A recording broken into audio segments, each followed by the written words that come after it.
बिस्मिल्लाहिर्रहमानिर्रहीम। अस्सलाम वालेकुम and welcome back to me Takiya official. क्या हाल है जनाब आप सबका। और यहाँ जी मैं अभी बाहर से कुछ चीज़ें लेके आई थी, सोचा आपको दिखा दूँ। मैंने आपसे पहले भी शेयर किया कि मैं पीसीसी से दालें लाती हूँ और मुझे दालें पीसीसी की पसंद हैं। तो ये चना है, लोबिया है और चना दाल थोड़ी ज़्यादा यूज़ होती है क्योंकि चना दाल गोश्त मेरे घर में शौक से खाया जाता है, कबाबों में इस्तेमाल होती है। और मूँग मसूर दाल बहुत ज़्यादा इस्तेमाल होती है, ज़्यादा मूँग दाल क्योंकि खिचड़ी मेरी तकी की डेली तकरीबन बनती है। और साथ में थोड़े से निम्को वगैरह थे। तो जी आज मैं आपके साथ शेयर करी हूँ होममेड पिज़्ज़ा, जो घर में बनाना बहुत ईजी है। बहुत दफ़ा मैंने पहले भी आपसे शेयर किया लेकिन काफ़ी टाइम से मैंने ये शेयर नहीं किया था, तो मैंने सोचा चलें आज मैं बना रही हूँ तो आपसे भी शेयर करती हूँ। तो जी मैंने चिकन को मैरिनेट कर लिया था, बोनलेस चिकन के छोटे क्यूब्स मैंने काट लिए थे। और फिर ये है कि इसमें मैंने टिक्का मसाला, यूजली टिक्का की मैरिनेशन ही मैं इसमें करती हूँ। और साथ में थोड़ी सी आप इसमें सोया सॉस ऐड कर दें, थोड़ी सी अगर चाहें तो चिली सॉस भी ऐड कर सकते हैं, लेमन जूस डाल दीजिए, अदरक लहसुन और साथ में जी दही। और ये सिंपल बेसिक मैरिनेशन है। बहुत दफ़ा मैंने आपसे शेयर किया कि मैं अपने इस तरह के चिकन टिक्का के जो है चंक्स बना के फ्रीज़ भी कर देती हूँ। खैर अभी मेरे पास फ्रोज़न नहीं थे तो यहाँ पे मैंने इनको चढ़ा दिया है कि ये कुक हो जाए। आपको सब्जियां दिखा रही हूँ कि प्याज और शिमला मिर्च और ऑलिव्स काट लिया। और यहाँ जी पिज़्ज़ा डो मैंने बना ली थी। पिज़्ज़ा डो मैंने बहुत दफ़ा पहले भी शेयर की है, दोबारा बता दें कि मैंने 2 कप मैदा लिया था। उसके अंदर जनाब मैं ऐड करती हूँ 4 चम्मच के बराबर ऑयल, 2 टेबलस्पून भर के मैं जो हूँ इसके अंदर जो है वो ड्राई मिल्क का फुल क्रीम पाउडर ऐड करती हूँ। एक एग डालती हूँ, होल एग एक ना। साथ में जो है वो ईस्ट डाल देती हूँ। इसके अंदर 1 से 2 टीस्पून ईस्ट है, हाफ़ अ टी स्पून इसके अंदर सॉल्ट और 1 टीस्पून शुगर होती है। और नीम गर्म पानी या मिल्क से आप इसको गूंद के रख दें। तो जी ये मैंने डो बना दी थी और इसको मैंने थोड़ा सा जब वो फूल गई तो अच्छे से थोड़ा सा काउंटर पे उसको थोड़ा सा जो था वो मसल लिया था हल्का सा कि बराबर हो जाए। और फिर 2 पोर्शंस में काट लिया था। और एक का मैं पिज़्ज़ा बनाऊँगी और एक की मैं हमेशा पिज़्ज़ा ब्रेड बनाती हूँ क्योंकि मेरी बेटी को पसंद है। और तो यहाँ जी मैं इसको बेल लूँगी। और ये अगर आप क्या है कि पिज़्ज़ा डो आप इसकी बना के फ्रीज़ भी कर देते हैं। मैं अक्सर फ्रीज़ करके रखती थी लेकिन आज जो थी वो मेरे पास फ्रोज़न नहीं थी, फिर मैंने फ़्रेश बना ली। तो यहाँ अच्छे से इसको आप बेल लीजिए दरमियाना सा। और ये मेरी रेक्टेंगुलर जो ओवन ट्रे है, बेकिंग ट्रे, इसी के अंदर मैं बनाऊंगी इसको। नीचे देखिए मैंने पार्चमेंट पेपर लगा दिया है, पर आप एल्यूमिनियम फॉइल भी लगा सकते हैं लेकिन aluminium foil is a bit expensive than parchment paper. तो पार्चमेंट पेपर भी अच्छा है अगर आपने बजट फ्रेंडली होकर काम करना है, तो ये भी बहुत अच्छा रहता है ना। तो हाथों से इसको मैं अच्छे तरीके से जो हूँ कर लूँगी, बराबर कर लूँगी। और फिर इसके ऊपर पिज़्ज़ा सॉस है। अगेन वो ये कि पिज़्ज़ा सॉस आप होममेड भी बना सकते हैं लेकिन it all depends on time कि आपके पास कितना टाइम है, कितनी फुर्सत है।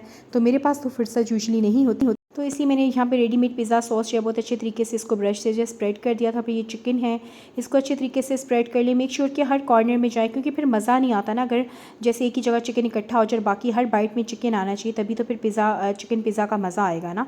तो यहाँ मैंने अच्छे तरीके से इवनली सारी तरफ जो था हाथों से इसको स्प्रेड कर लिया। ऊपर से मैंने ऑलिव डाल देने हैं बराबर बराबर सारी तरफ। और ये ऑलिव जो है ये पिटेड नहीं थे, सीड्स वाले थे, तो इस तरीके से मुझे इनको काट काट के उतारना पड़ा उसके साथ से। और क्योंकि अभी ये अवेलेबल थे मेरे पास, में शिमला मिर्चें डाल दी और साथ में अनियन डाल दूँगी। मेरे घर में इन्हीं 3 चीज़ों विच के साथ पिज़्ज़ा मेरे बच्चे पसंद करते हैं और फिर मैं इसी तरीके से बनाती हूँ ना। तो फिर एंड में जी चीज़ है, चीज़ मेरे पास ग्रेटेड नहीं थी, मैं एडम्स करती हूँ। और मेरा इसके साथ बहुत ही एक्सीलेंट जो है वो एक्सपीरियंस है। और मुझे सबसे बेस्ट जो है एडम्स की लगती है। मैंने ताज़ों की भी यूज़ की है मैंने, और ऑलपर्स की भी, यकीन जाने वो बिल्कुल भी अच्छी नहीं, ताज़ों की कंपैरेटिवली बेटर, बट ऑलपर्स वाली तो बिल्कुल फेल है ना। तो यहाँ जी मैं हमेशा एडम्स के ही ले आती हूँ, चेडर भी और मोज़रेला भी। और मैंने जो है वो ग्रेटेड पिज़्ज़ा चीज़ भी जो है मुख्तलिफ कंपनीज़ की ट्राई की लेकिन मेरा उसके साथ ना अच्छा एक्सपीरियंस नहीं गया है। तो मैं ऑनेस्ट रिव्यू देती हूँ तो एडम्स की बहुत अच्छी है। तो ऊपर मैंने जी ऑरिगानो डाल दिया था और प्री हीट कर दिया है ओवन को। और अब ये जाएगा ओवन के अंदर और जितने में जी पिज़्ज़ा बेक होगा मैं साथ साथ पिज़्ज़ा ब्रेड की भी तैयारी कर लूँगी। और यहाँ मैंने रख दिया था ओवन में। और यहाँ जो आपको बाहर दिखाती हूँ क्या हो रहा है, ये मेरी बेटी हादिया मैडम है, इनको वहम हो गया कि बहुत मोटी होगी है, हेल्दी होगी। तो मैंने से पूछा बेटा आप क्या कर रही थी, भाई का एक्सरसाइज मैट लेके आई और ये एक्सरसाइज कर रही है और ये सोच रही है कि और कौन कौन सी एक्सरसाइजेज हैं। जो मैंने फिर इसको याद आया कि जी मेरी जो है वो रनिंग भी मैंने करनी है और थोड़ा सा स्लिप भी यहाँ पर जी हो रही है एक्सरसाइज हादिया मैडम की। और बच्चों का यही होता है ना, बच्चे बड़े इनोसेंट होते हैं, जो उनके दिल में होता है वो कह देते हैं। इसको लगा कि ये मोटी हो रही है तो इसने सोचा कि मुझे जो है वो वर्कआउट करना चाहिए। तो ये था हादिया का वर्कआउट। तो खैर ये तो थी हादिया की थोड़ी सी आपसे शेयरिंग कि वहाँ बाहर क्या चल रहा है। तो अब मैं अंदर आ गई हूँ जनाब। जितने में मेरा दूसरा पिज़्ज़ा बेक होगा मैं जो वो पिज़्ज़ा ब्रेड की तैयारी कर लेती हूँ। और यहाँ मैंने इसको इसी तरीके से बेल लिया था और ऊपर पिज़्ज़ा सॉस डाल दी थी। आप चाहें तो उसको वाइट सॉस के साथ भी पिज़्ज़ा ब्रेड बहुत अच्छी बनती है, किस दिन मैं वो भी ट्राई करूँगी। लेकिन क्योंकि अभी मेरे पास पिज़्ज़ा टॉपिंग बनी हुई थी ना और चीज़ वगैरह भी निकली थी, तो मैंने फिर उसी के साथ बना दी पिज़्ज़ा ब्रेड। और बनानी भी पिज़्ज़ा ब्रेड थी, वाइट सॉस वाली नहीं थी।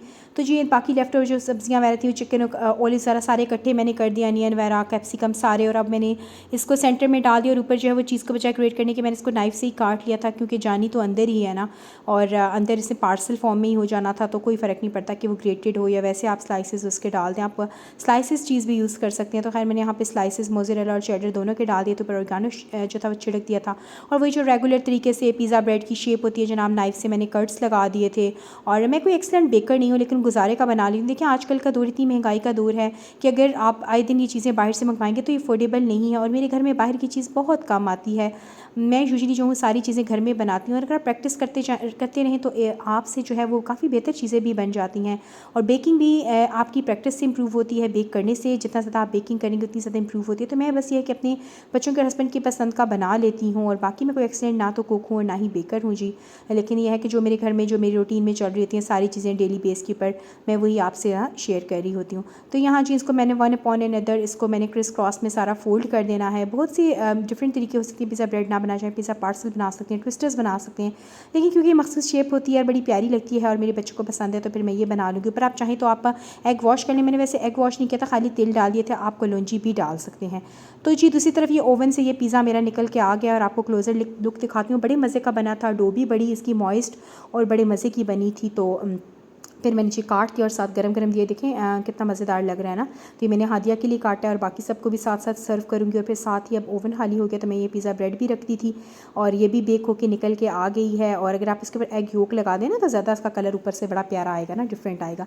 लेकिन एनी हाउ ये बहुत मज़े की थी, बहुत यमी थी, नरम थी और अंदर से चीज़ियस थी। तो इस तरह की चीज़ें अगर आप घर में भी बना लें तो बहुत ही अच्छा रह जाता है ना। तो जी अब ये रात का टाइम है और मैं आपसे शेयर कर रही हूँ कि देखिए मेरे हस्बैंड ने मेरी हेल्प करी, क्योंकि मैं इतनी टायर्ड हो गई थी। आजकल मेरे पास हेल्पर भी नहीं है ना, तो मैंने अपना सारा किचन का क्लीनिंग करनी थी, बाकी सारा मैंने जो था वो क्लीन अप करना था।